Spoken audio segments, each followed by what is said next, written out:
Welcome back to the Stack YouTube channel, and today we're going to be going through one of the Rotadairon Stoneburier reverse tine tillers.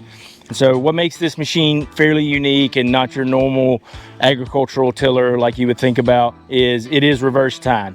So what that means is a standard tiller is going to run this way, throw the material towards the tractor, and bring all the stones to the top.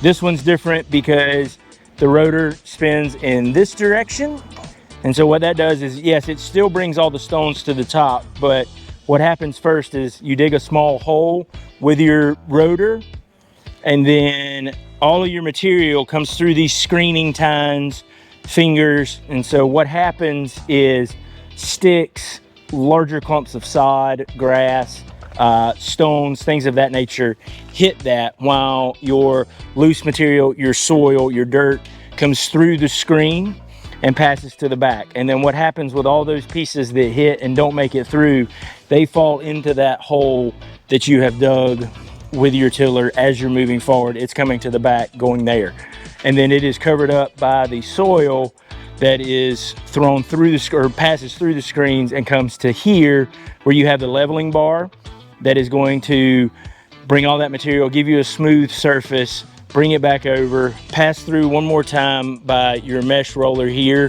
just to kind of break up those clumps a little bit. Also push out some of the air, give you a little bit more compact for a perfect seed bed, sod bed, whatever you're doing, and just giving you a nice clean finish on the surface while putting all the material that you don't want in the bottom away from your fields, whether they be baseball infields, softball infields, or you're preparing to, like I said, lay sod, seed, and build a new field, fairway, things of that nature. Great for your fairway renovation projects, anything like that where you need to reclaim some areas. Maybe it's your native areas you're trying to reclaim, things like that. These machines are going to be what you're kind of looking for there. Chain driven on the side here.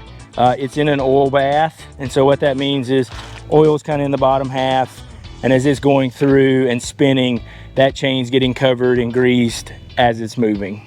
Once again, you can adjust the height of the leveling bar if you're pulling too much material and it seems like your implement's really dragging and getting pulled. Maybe you're pulling too much material, so you're going to adjust the leveling bar here with these screw jacks. You're going to need about a 40 horsepower tractor to run this machine. Obviously, as they get bigger, your horsepower requirements are going to grow.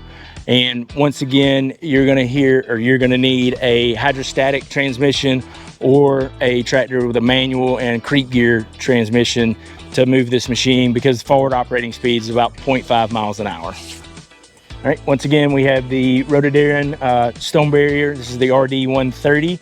And thank you for visiting our page, and make sure to like and follow.